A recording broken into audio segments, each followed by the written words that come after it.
Arguably, one of the hardest styles of pizza to execute are Roman style pizzas. And while there are many styles under the Roman pizza category, I'm specifically referring to the higher hydration variety, like pizza alla palla, or in our guest case, Roman pizza al taglio. Described as pizza by the cut, this style was made famous by Gabriele Bonci and elevated from amazing pizza makers like Massimiliano and Rob Cervoni from the Roman pizza school. The unique take on dough, for lack of better words, is rough to work with. But that didn't stop our guests, Leith and Nikolai from Psychic Pie, to start their very own pop-up and then shortly after, open up their very own brick and mortar. Not only does Psychic Pie make the style look easy, but as if it weren't challenging enough, they leaven their dough using sourdough. Today, you'll hear a story on how Leith and Nikolai came up with their concept and how they make sourdough work. And sometimes not. Welcome back to the show, everyone. I have two amazing guests today, Leith and Nikolai from Psychic Pie. I was super lucky to actually try their pizza prior to this interview, and I'm just excited to dig deep into their journey, their pizza, and get to know them a little bit more. Leith, Nikolai, welcome to the show. Thank you. Thanks for having us. Cool. I'm excited for you two to be here. There is this long-standing tradition on the show where I ask my guests this one question. Now, there's no right or wrong answer, and I would love to hear an answer from the both of you. Feel free to choose whoever goes first, but what's good dough? Oh, you want me to go first, Nikolai? Nikolai's pointing. Pointing. Okay, I think my answer, I'll caveat it, is that Nikolai is the dough guy of our restaurant, but I taste everything. I think that good dough is anything that has, I guess, a personality, something that has a little bit of intention, a little bit of fun in it, and then makes you think about it. Something that has personality, something that you just like wouldn't get, that's mass produced in a bag and didn't really remember it, I guess. That's good dough to me. Perfect. Nikolai, how about you? I would say for me, good dough is all about intention. So one of my favorite bread baker mentors, his way of judging his loaves every day was he had a picture in his head of what it was going to look like when he cut into it, how sour he was going to take it, and the other characteristics that he wanted in that loaf. And then if it was good, he achieved his goal because he read the bread right. He followed the dough all the way to the end and got the result he wanted. And it could be a delicious loaf that he had, but it's not what he intended when it falls flat or, is too crispy or whatever the flaw was that he wasn't picturing. So for me, that's the goal, is to make good dough by envisioning what I want and taking the steps to get there. So we have not only intentionality, but something that's unique and delicious, I'm guessing. And I think one of the things that I found great in your answer is that Nikolai is the dough guy and Leith is the taste tester. Oh, I love that partnership. You got to have some feedback. Yeah, some balance. How did this partnership begin between the two of you? And maybe you can just give us a little bit of background as to who you are. Well, Nikolai and I met in high school, actually. So we've known each other for about 20 years. And we've always been friends for a long time and stayed friends. Now we are more than friends and we have a business together. But our interests kind of developed throughout our relationship, and then we kind of developed Psychic Pie out of that. What else, Nikolai? Yeah, that's the partnership for pizza, I'd say, began after we moved to San Francisco, back to the Bay from up in Seattle, and we were both working food jobs and thinking about what we could do together as a project that would suit both of our strengths. And so I'd say that's where our partnership for food started, although our relationship goes a lot longer than that. Now, you mentioned earlier, like, there's obviously some huge love for dough. When did you two decide it may be a good idea to get into pizza? I'll take this one. Well, I was doing sourdough bread for quite some time leading up to jumping over into pizza. And Leith was already working at Pizzeria del Popolo in San Francisco. She was managing the truck at that time and let me know that there was like a dough position becoming available. And so that was kind of the final push to go learn pizza and sourdough pizza specifically. I think that the Del Popolo truck is very cool for anyone who's, not familiar with it. Check it out. And it's very cool that, Leith, you were managing that thing. Yeah, I took over, I think in 2019, because we do like events and public selling and just really fun stuff. It's a cool truck, and you can roll up and do wood-fired Neapolitan pizza anywhere. Working at Del Popolo was really cool because they do sourdough as well, sourdough Neapolitan. Sourdough for us, I feel like, is very ingrained in us because, well, ingrained, pun intended, just kidding.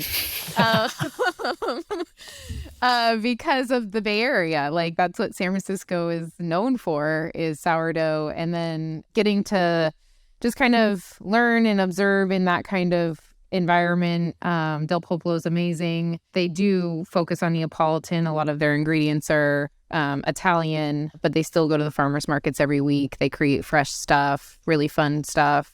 Working there was just super fun and super awesome. And I think it just, like, who doesn't love pizza? And just kept inspiring our love for, well, at least mine, for pizza, and learning a little bit more about what you can do with it.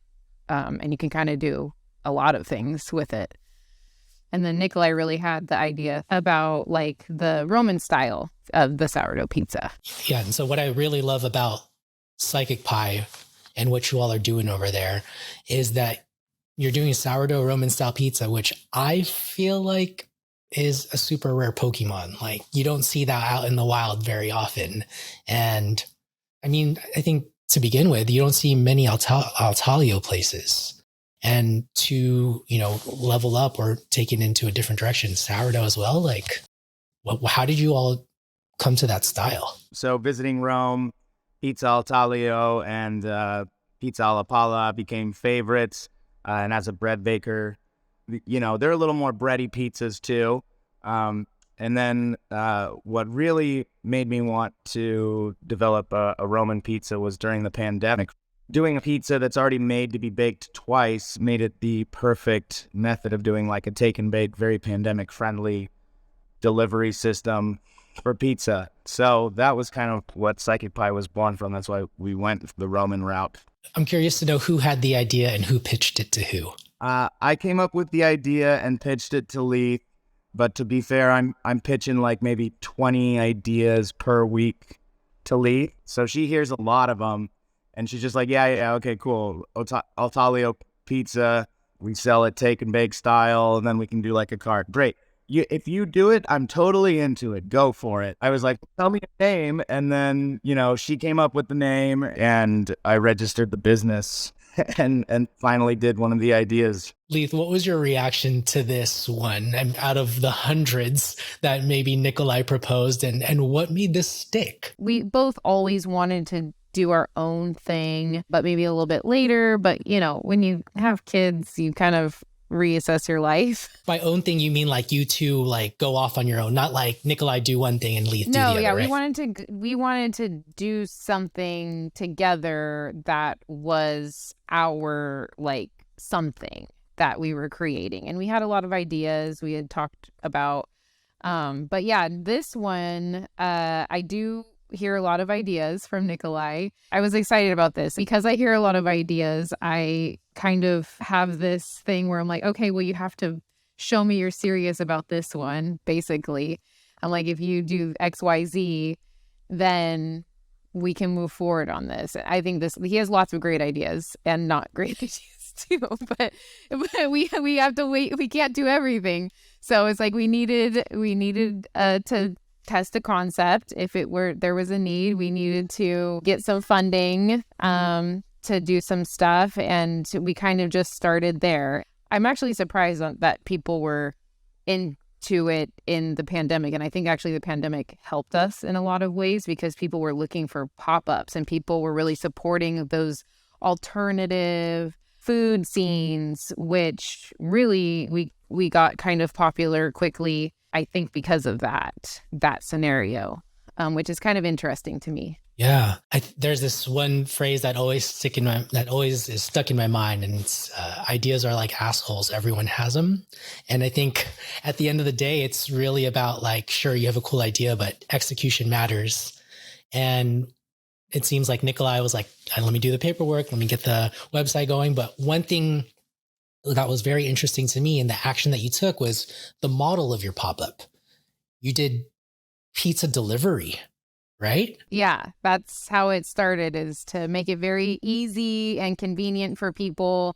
Had a limited amount of pizzas each week. People were looking for stuff to come to their house. Pizza delivery is not a new concept, but yeah, people didn't have to come to us. We came to them, and we developed some pizzas that we thought were, good enough, and hoped that if people tried them, then they'd want more. I think back in the pandemic, we have to realize like 3 years later that a lot of people were afraid to go out, right? And so like Instacart blew up, DoorDash blew up, and now I'm hearing pizza pop-ups blew up. The problem is a lot of pizza doesn't do well in the box. So maybe Nikolai, you can talk about how the dough was structured so that it would work. You also mentioned baking twice. So was that part of the master plan to make it work? So, it was part of the plan, because you can buy these Roman slices wherever you get them. You can take them cold with the intention of heating them up in your house later and having a hot, crispy bottom pizza, kind of you want to eat, instead of, heating it up, steaming it in a box for a 20-minute delivery to arrive and have like a floppy slice. The take and bake model is what made sense to me, and people were home all the time. They had time to turn the oven on and and heat up a pizza stone and bake something for 10 minutes. That was part of the reason for Roman working so well, was that tradition of already doing it that way in Italy. So I guess my question is, whenever I hear take and bake, I hear Papa Murphy's, and it doesn't, like, I get it. I get how take and bake is amazing, but I think to the most consumers, they think of that and it's kind of like a mid product. How do you market something like that where it's like, yo, this is some quality stuff. It's actually better if you bake it at home. Yeah. It's easy to have people understand that they're not getting a junky product when they hear the things that we're putting on top of our pizza. That makes them go, oh, well, you wouldn't put those toppings on top of a Papa Murphy's dough. That would be a waste of time. So I think they see the value in, like, every topping we have is sourced in Sonoma County. We're majority using organic farmers, and then we're doing a sourdough base that's already, people understand if you tell them, it's already par baked. It's got structure. It's not dough. You're just giving it a nice reheat and crisping it up, and they get it. Now I get it because I've actually tried the pizza, and I'm amazed by some of the quality of toppings that you've used, the combinations. And Leith, Nikolai tells me that you're the inspiration for that. Maybe you can talk more about how you source ingredients, how you come up with these amazing combinations. Well, I love cooking. I love food. I love growing things. I love farming. It's all like kind of obsessively think about it during the day, the weeks, the months.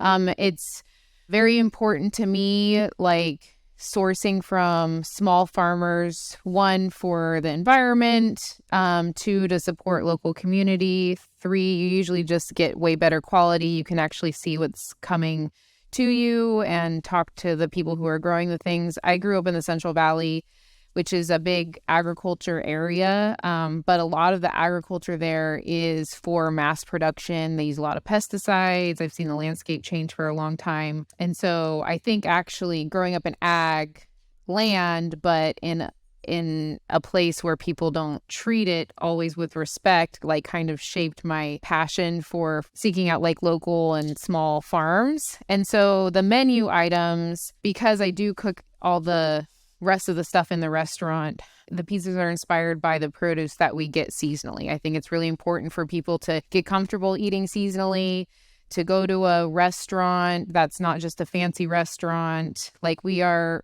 pizza that's elevated, but it's still a pizza shop. We're still a slice house. Just exposing people to how easy it is to actually eat seasonally is very important to me. And all of that comes from just seeing what the farmers have and then just having fun with kind of the framework of we're doing our own kind of pizza. It's Roman sourdough pizza, which is its own kind of thing, and that there's not really rules because it's our pizza shop and we can put what we want on the pizza. And so that kind of not having those restrictions really lends itself to having some really fun, cool stuff that is also very eco-friendly, which, yeah, it's great. I definitely understand and respect the support farmers, use seasonal. We've definitely covered that on the podcast a lot. And I would love for you to just maybe talk about how you're breaking the rules on your pizza and what toppings you're using. Maybe give an example of what's in the case today. And by case, I'm talking about how Psychic Pie lays out their pizzas, and they have a couple of ongoing combinations, but you also have some rotating ones. And I'm guessing that's where the seasonality gets put in, right? So maybe you can give an example of what's there. Totally. So how our pizza display is structured is because you don't get to like customize your own pizza like a lot of pizza shops that you order in, or we don't really have add-ons either. We had to kind of come up with a menu that we thought would work for a lot of people. So we have 8 flavors each week. Half of them are staples in house of things that we can get year round, which are some meat products, cheese, mushrooms, which are easy to grow indoors, and, cured meat, pepperoni. And then the other 4 to keep the pizza menu interesting also are the seasonal specials that are, inspired by the local produce. And so I guess to me, when I say that we're maybe breaking some pizza rules, is working in food and working in pizza restaurants. Well, you have a whole podcast about dough and pizza. People have a lot of opinions about what goes on a pizza, what doesn't go on a pizza. And working in a pizza restaurant, people had a lot of opinions, and we kind of don't subscribe to that a lot of times. Sometimes we put kimchi on a pizza. Sometimes we put squash and chimichurri on a pizza because it tastes great. Sometimes we go more traditional and we have, like a red sauce with tomatoes and garlic. And then sometimes, like I wanted to really make like a I love a Hawaiian or a pineapple pizza, but I didn't want to use pineapple because you can't find it here. And it's also not very good for the environment. So I was trying to come up with flavors. So instead of pineapple, we did like an apricot rhubarb, which has a lot of the sweet and tanginess of a pineapple, but it's not pineapple. So that's what I mean, is kind of like it forces you to be more creative too, because you're like, I can't just import this, or I can't just order this online. I'm going to try to figure out how to do this flavor that I really love, but in something that I can get my hands on here. I love that. I'm not hating on the fact that you don't use pineapple, but you're using it and you're not using it intentionally. It's not like you don't want it. It's because, you're trying to use something that is local. That's a great way to put it. Cool. I have to say, I love pineapple on pizza. It's my opinion, and I just don't put it on a pizza because of the sourcing and whatnot, and I can't get it here. But I do love pineapple on pizza. Leith's pizza order on the regular is pineapple, pesto, jalapenos, and pepperonis. So, she's not anti-pineapple on pizza. I just, early on in the pizza game, I was like, we live in Sonoma County. We're doing everything we can from right here, and took some hard stances that we have not backed away from. So we'd love to have pineapple. We don't have pineapple. I love standing for something, and I would love to talk about how you two stand for sourdough. Can we talk about the dough a little bit? Sure, totally. What do you want to know? Well, what can you tell me? Because according to you, you were very not secretive to me last time, but I did, you had mentioned there's 4 flours that you use on your website. I think I read spelt. Did it say rye? Yeah, spelt, rye, semolina, and then we do some bread flour and some Old Country T70 from Central Milling. So we have we use 5 different flours. 2 of them are regular bread flours. We're super high hydration. It's 86% is like the standard, and then when we're mixing, if it's exhibiting a little more strength and it can take more water, we give it more water. So it's very wet dough. We use a wet starter, 100% hydration on our starter that we perpetuate and use to leaven our pizza dough every day. Yeah, sourdough for me is, I'm building a religion based on sourdough bread. And so, yeah, it's a whole life philosophy, sourdough bread is. But I'm not here to preach on that. You're welcome to preach. I mean, we got about was it hard to make the dough? Because I think Roman pizza al taglio is already hard enough. Like, I'm talking to Rob from Taglio Pizza in New York, and he teaches a course with Massimo. And I asked him, why hasn't Roman exploded like Detroit? I mean, it's delicious, it's airy, it's almost perfect. Like, how come it hasn't blown up? And he goes, dude, it's technically challenging. It's high hydration. You got to get the times right. You got to get the stretch right. And then why I'm so amazed by what you all are doing over there is you've added and you've thrown a curveball. You've made it sourdough. There was a steep learning curve from the point of deciding to do it naturally leavened and cut out the baker's yeast.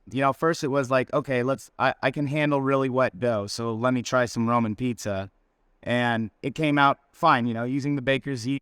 Dial that in, and the process makes sense and everything. And then from there, it was to leap into doing it sourdough and, getting the timing right and the fermentation right on that. And honestly, there have been plenty of days in our first year of being open where I had to put stuff on the counter for Leith to top that I was really not proud of. That were like, woo! Let's hope that nobody that I respect. If you're listening on audio, Leith has her eyes. She's covering her eyes, like, oh, we got to find out her reaction after that. Please finish. Yeah. But so there's definitely days where it was like, this is shit. But no, still had to serve. We still had to be open, and it's just like a really big motivation to figure out what you did wrong. Or to get your timing right and be like, okay, you know what? I can't throw the dough in the walk-in for 2 hours because we have a rush. Like, someone's just going to have to get crushed while we do some dough here. Leith, what was opening, the first opening months for you? How was that? Was it as bad as Nikolai described? Yeah, I would say so. I don't know exactly everything that goes into it, but I think when you go from being a pop-up to like, this is my space, it's like you suddenly have this overhead that you have to just meet. So things become riskier, things become more important. Not important, it's always important, but it's like it feels more important. And so we definitely did, we're still learning it, but I also think that's what makes the dough and the stuff that we do good, because like we're trying to make it better all the time. But yeah, in the beginning it was particularly a learning curve, but Nikolai is very good at taking notes of what he's done, or he's always also his bread evolution theory, where he's like always trying to make it better. Even if you think you're like, this is what I want exactly, like he's always like, oh, it can be even better. So he's always pushing it a lot. And sometimes I'm like, stop pushing it. And so it's kind of interesting in that way. But yeah, it was, there was amazing days, and then there's like, not so amazing days, but that's also the beauty of working with sourdough. That's a wild thing that's happening, and it's not just a commercially produced yeast. And Nikolai can talk about this on more, but you have all that wonderful flavor in there because it is a little more finicky. It is what you were saying. It's technically challenging. It is always a learning process, and it's something that makes you humble, I would say, quickly. Before I pass it on to Nikolai, I would love to just talk a little bit more about what you said, because I guess on this podcast, and even just in the pizza community, the ones who like take pizza very seriously, there's always this like, it's common to hear, oh yeah, the dough can always be better. I'm always going to keep improving.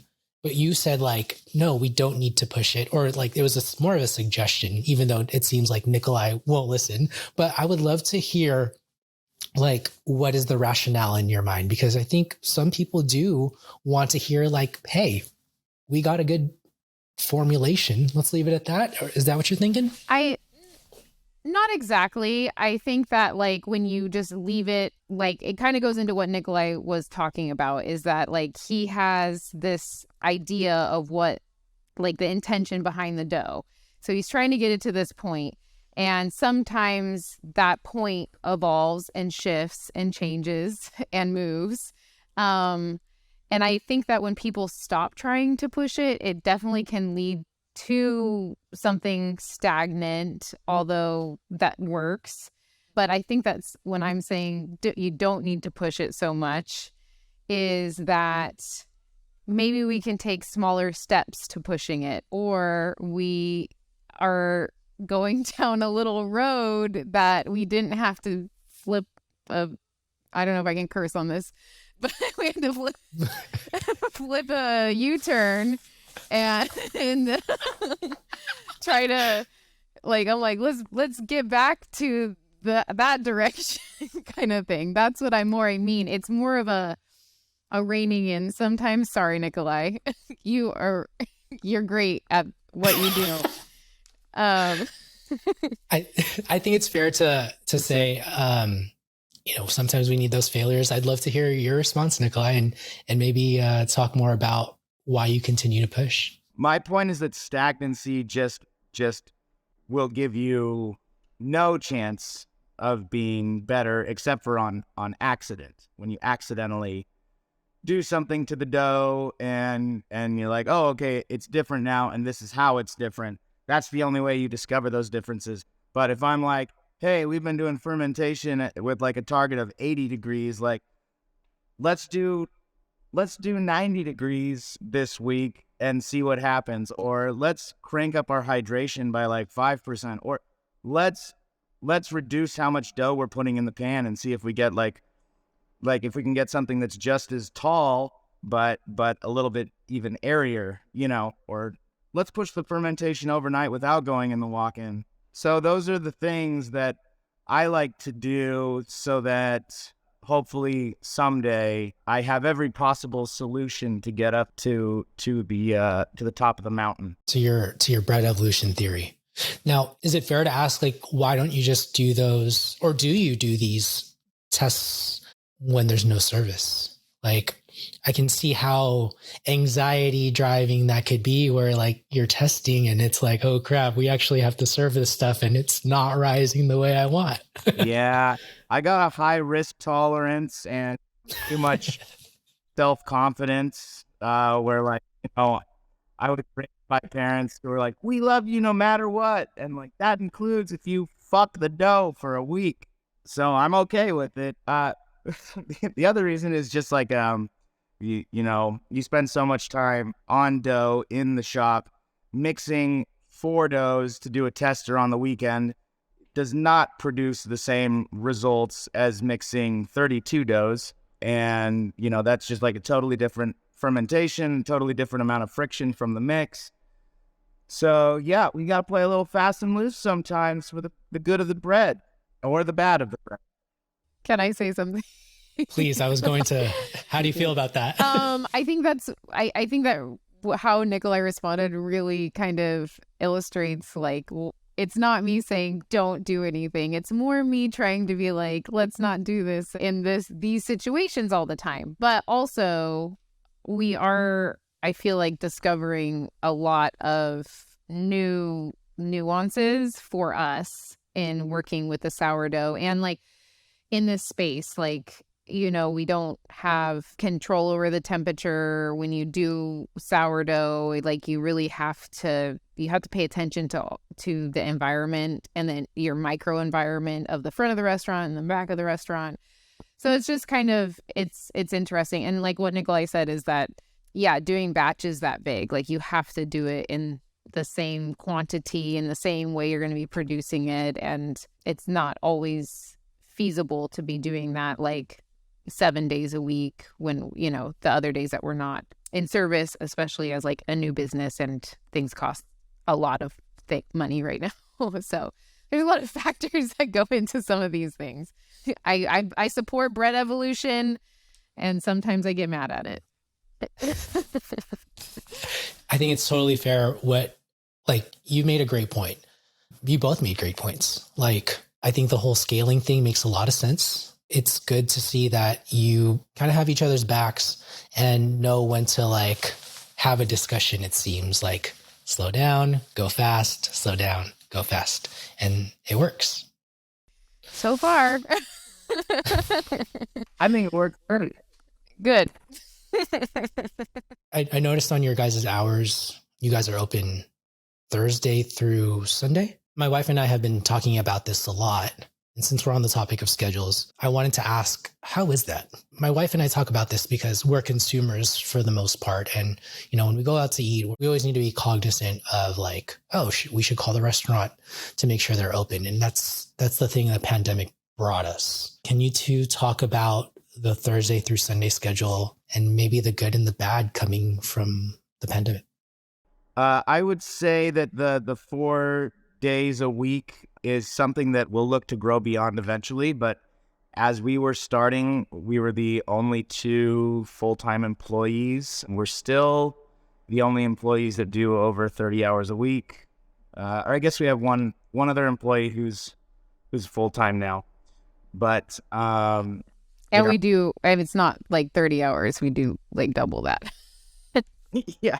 So, it would be easy for us to get open for another day at the point when we have a little bit more staff and we have given up some of our fears of like not being there and it goes to hell. We have people that we really trust and we're starting to get to that point, and that's really a cool feeling to be like, oh, maybe someday we can open and trust leaving our baby with this babysitter. Speaking of the restaurant and the employees, yeah, but it very much feels like something we want to cradle and just be there for every moment that it's open to make sure that it's exactly what we want before we go to more hours.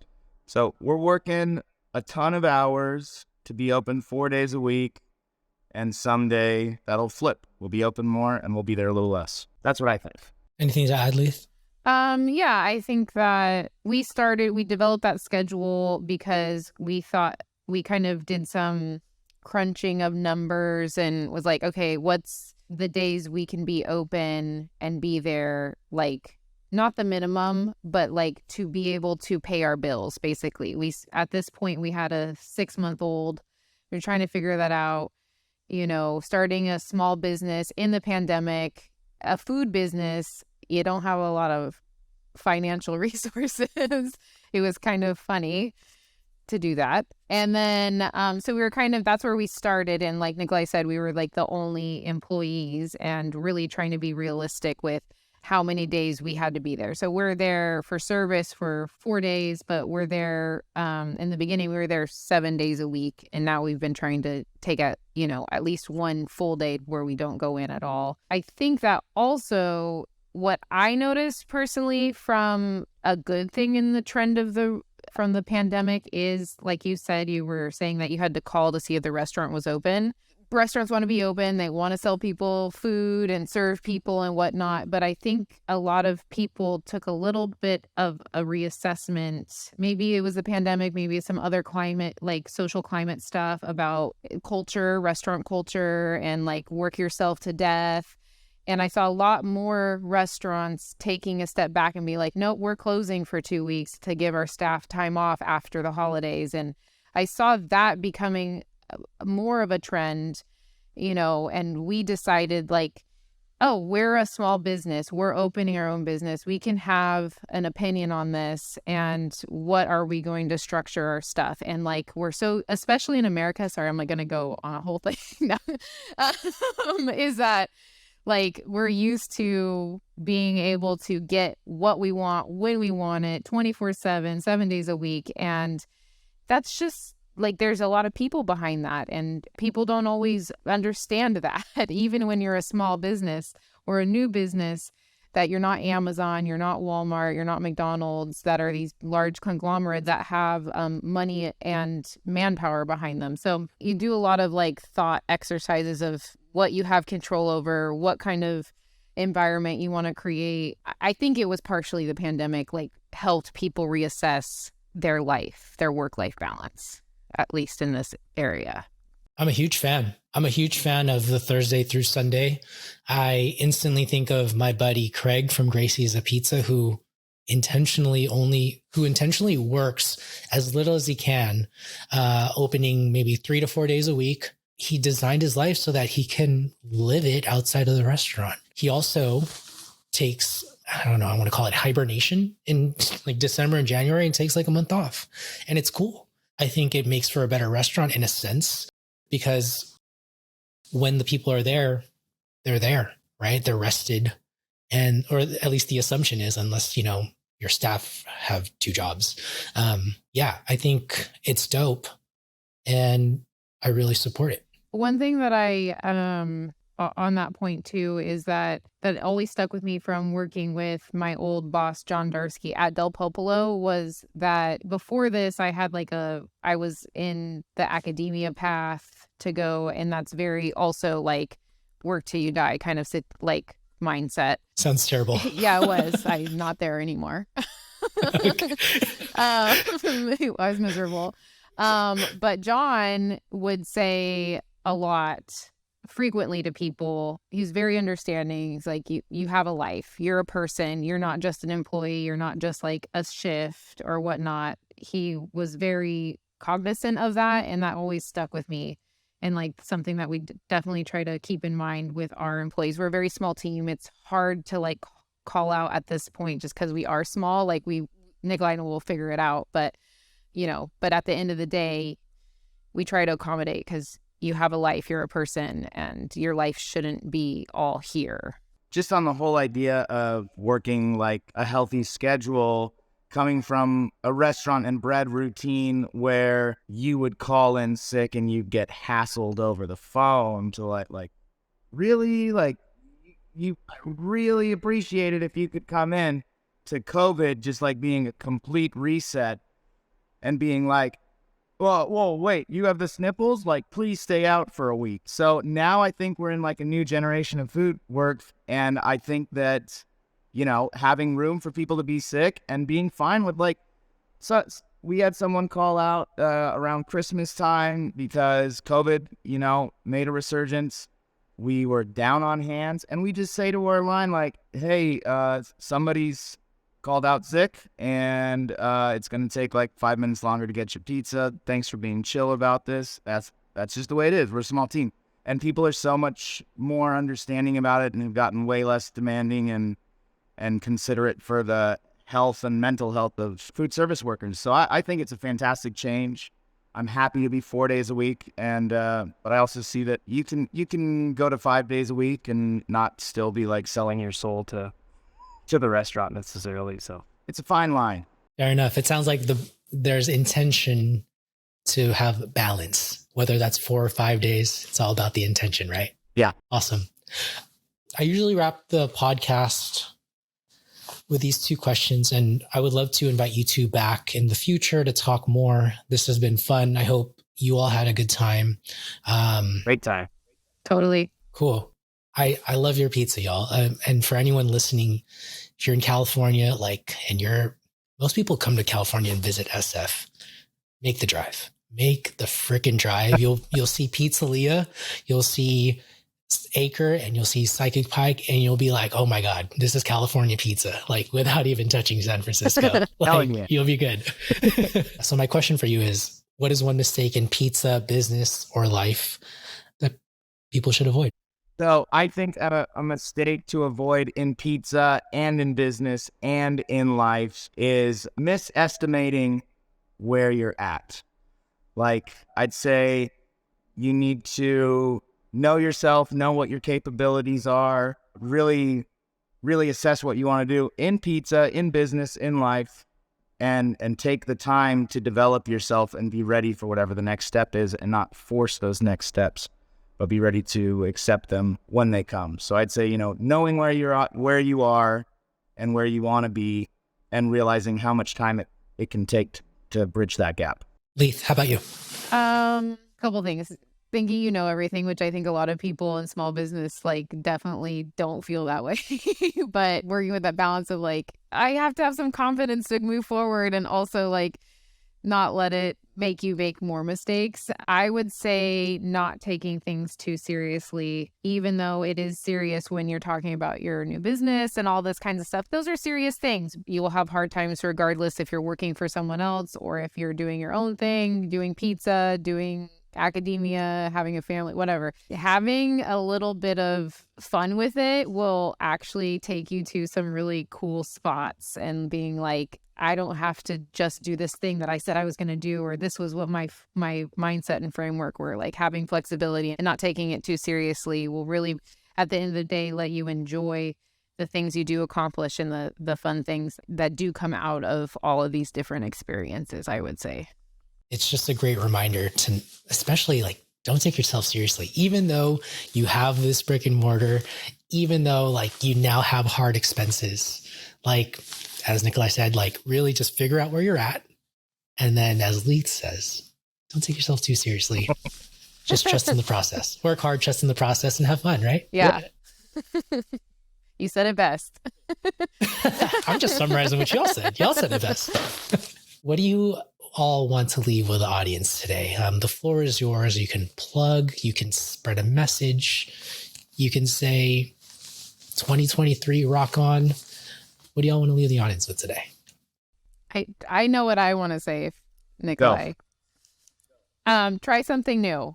The one thing that I think is really funny and fun and cool is, even though we live in California and we are definitely in an area where there's lots of farmers markets and community farms, and people are very into that.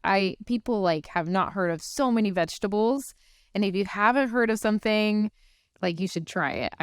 Be adventurous, just try it, and maybe you'll like it. I have a lot of people say I don't like this, or I don't like goat cheese. That's such a big thing. And then I'm why don't you try this goat cheese? See if you like this one. Keep trying stuff. Keep that spirit alive. If you don't like it, what's the worst that happens is you don't like it again. But try new things, I would say. And it has nothing to do with our restaurant or whatever, but just more of a philosophy of life. Go try a new style of pizza, sourdough pizza, I'll tell you. That's right. But also other things. Yeah. Nikolai. I would just say try to get enough sleep this year.